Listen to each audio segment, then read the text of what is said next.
Everyone is welcome here, it's time to make new friends. Aquavide Uskaba, fill your Glencairn. Share a dram with the spirit of Edmonton.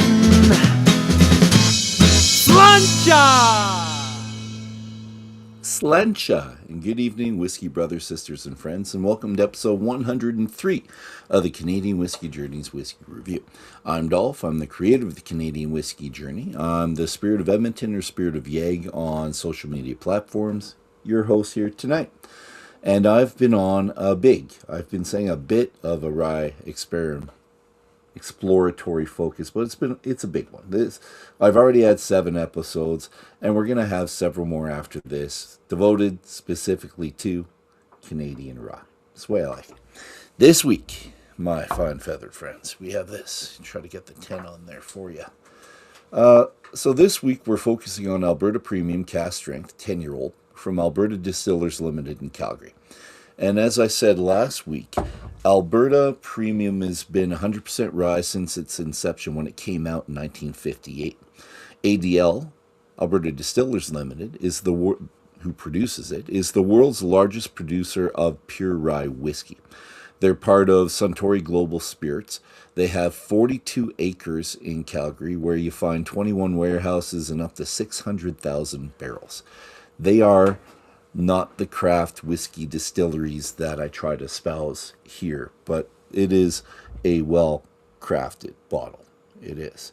Now the 6th bottle in the Cask Strength series, was released to commemorate the distillery's 80th anniversary, because they opened up in 1946, and it was Frank McMahon and Max Bell that started it all. And if you care to find out a little bit more, you get this Canadian Whiskey by Davin Kergamo, and he's the foremost expert on Canadian whiskey in Canada. And if you are interested in Canadian whiskey, you need this book. If you're part of the Alberta Scotch Society or a friend of mine and you don't have this book, tell me and I'll give you one. And we'll get it signed for you too. And if not that, this one. And Davin did this with Blair Phillips. Tons of information on all the distilleries as well. I should have said, Happy Irish Day. Happy Irish Day. It's a beautiful day. And had this been a regular kind of day and not Canadian whiskey focused, the St. Paddy's Day would have had this Kilbeggan rye as the primordial rye of the day. And it's worth a try. If you haven't gotten that before, this is a good price and it's fantastic, right? You should get it. But so if you're out there and you want to celebrate St. Paddy's Day and you don't want green beer, you just want regular beer, maybe you want to try the Irish rye. Back to this one. So back to the 10-year-old. Again, 80th anniversary, and they're elevating things with this bottle, right? So it's the first Cask Strength age statement that they're putting out. Not big things, but it's a cork as opposed to a twist top. It was named the Canadian Rye of the Year, or the best Canadian rye at the 2026 World Whiskey Awards. And this is the thing. I couldn't get more information about the wood. It's in charred oak casks. That's it, which is not a lot of information. Now, what I thought is that it was like the batch 10 last week, that it's in new white oak, because you can taste some of the oak. So I thought it was new white oak, as well as ex-bourbon, as well as ex-Canadian whiskey barrels. So that was my initial assumption. And I'm going to stick with that, even though they're saying charred oak casks, and they're leaving it that, I'm going to think it's a little bit more. That's what I'm saying. What you do need to know, 750 mils. It was available in Western Canada right away in November, December last year. And in 2026, it's been coming out. I've had some friends talk about it in Ontario, so I know they have it now. Or maybe they got it from us. I'm not sure. But it's supposed to come out in Ontario in March, so I was assuming they already have it. And for me, I picked this up last weekend because I said I wanted to do it this week at Sobeys, of all places. Just walked in, $65 at Sobeys. not on sale, just regular thing. You know I like to get my whiskeys on sale if I can, but $65 for a 10-year-old elevated rye. Fully worth it. I think you should. Everyone should get this. I'm saying it now. It's not craft, but it's so good. Enjoy it. However, what I want you to do when you get this, hopefully you don't have the problems I had trying to nail down the tasting notes on this. This is the hardest bottle that I've had to try to analyze in a long, long time. It reminds me of when I had the Octomore 1.1 and trying to get the tasting notes way back when was something that I'd never had before. It was so unique, so bold. Like it was thrashing bold, right? Now we're used to it. We love our Octomores, and we love our ryes, we love our cask strengths, but this was another beast altogether. It was. And it took me by surprise. The neck pour was off-putting. I had dill and I had acetone, which are notes that I don't get after that. Completely gone. But that initial neck pour, smelling that, I couldn't even get my nose. It took me a while to actually settle down. When I did, I put it in two different glasses. So in the Glencairn and this one, which is almost the Canadian whiskey glass that Davin de Kergamo and other distillers tried to develop to kind of emphasize the Canadian whiskey, what's all best about it. So I tried both of these glasses. Not only did I try both the glasses, I tried it at 3 different proofs. The original proof at 67%. I proofed it down to roughly 50, proofed it down to roughly 35. So I had 4 glasses with me last night. 67, 67, and another one like this at almost 50, another one at 35, and just trying to work my way through it. And it wasn't easy. So, but eventually you get the notes, especially when you proof it down to 35, you get certain notes. And then when you kind of click onto it, when you go back to the cask strength, you can generally draw them back out. Not always the case, especially when it's a strong one like this, but generally we can. So my notes are the following. And the nose, so no more dill. And I've been nosing this for a bit. So it's been in my hand. It's been heating up for probably the last half hour. And yeah, it's just cinnamon hearts. Cinnamon hearts is the number one nosing element for me that I could always go back to. With water, I'd get cinnamon hearts. Every one of them, I would get cinnamon hearts. And the sweetness is there for all of them. It's caramel. But more specifically, especially at the cask strength, it was the breadiness that came out. And I thought I was imagining things, and often I think I smell burnt toast anyways, and you know what that means. But it was bready. And I came down, I think it was butter tarts.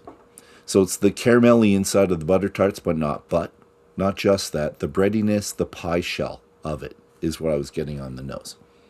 And I was really appreciating that. But it took a while to get to this. It wasn't a nose and all of a sudden, epiphany. No, I had to work at that. With water, it was different. So with water, I got peach. And after the peach, I got some red fruits.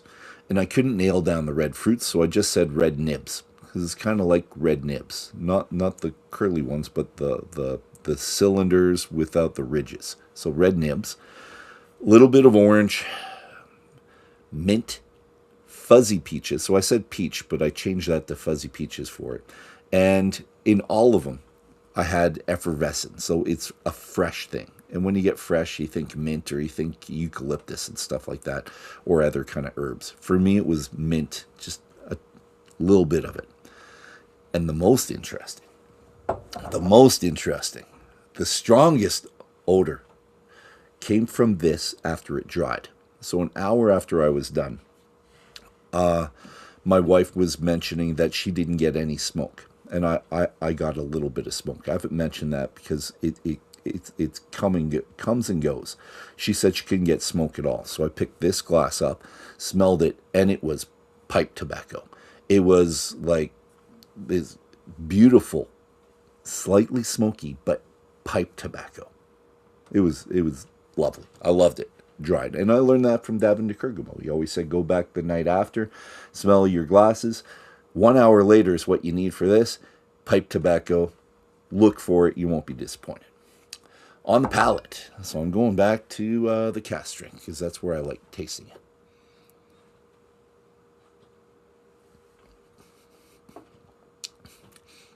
Again, it's got an okay mouthfeel. I want more. I want rich, creamy, oily. It's okay. It's good. Do it again.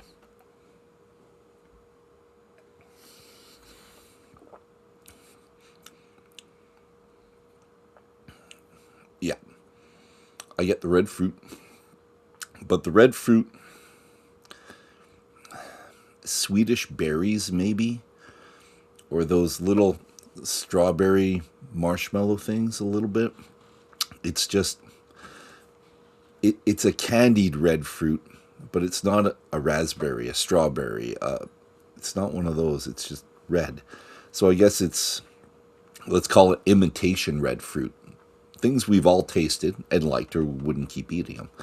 But it's like an imitation red fruit. And sounds weird, but I get black nibs now. A little bit of licorice, anise. And I got to do that again.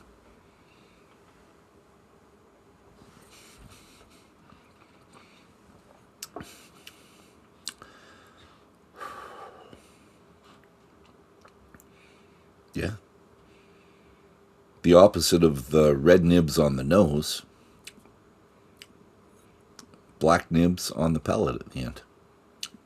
It's different. So I'm going to go to my other glass, just see if I get something different in there. And if nothing different, I'll go to the finish.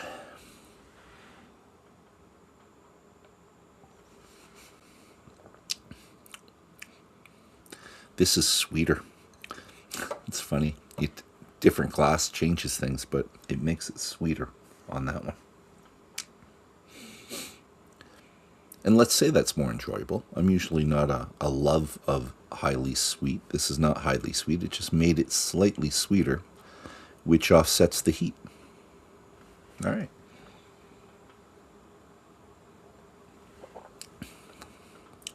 Yeah, that caramel takes over. All right. Still the red fruit I can't nail down for the life of me. Let's go for the finish. And I'm going to say medium long. It changes 4 times, so that's medium long in there.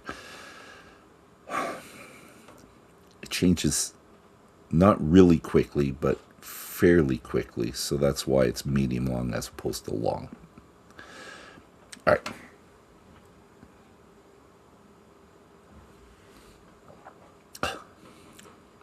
First thing's the heat at the front of the palate, like the tongue, you feel the heat. After that, the sweet comes in. Yep. Then the fruit. Although the sweet lasts longer on this one than it did in the Glencairn. And then a bit of that red fruit that you're trying to nail down, or I'm trying to nail down. And then the heat at the back of the throat, the back of the palate. I'm okay with that. That's it. We go from the palate heat to the sweetness to the red fruit, back of the palate heat, and that heat goes on for a while. Like, I think a couple minutes later, you still probably feel the heat at the back of the throat. Thoroughly enjoyable. $65 I was really happy getting. I was expecting 75 to 80 for some reason, but it wasn't. 65. You can get it at that. Absolutely do it. And enjoy yourself. We're going to have more Canadian whiskeys in the future. Next week, the week after, who knows? It might be 6 or 7 more weeks of that because I just love my Canadian rye, specifically. Have a good night, everybody. Sláinte, and hopefully we see you next week. Cheers. St. Paddy's Day. Woo!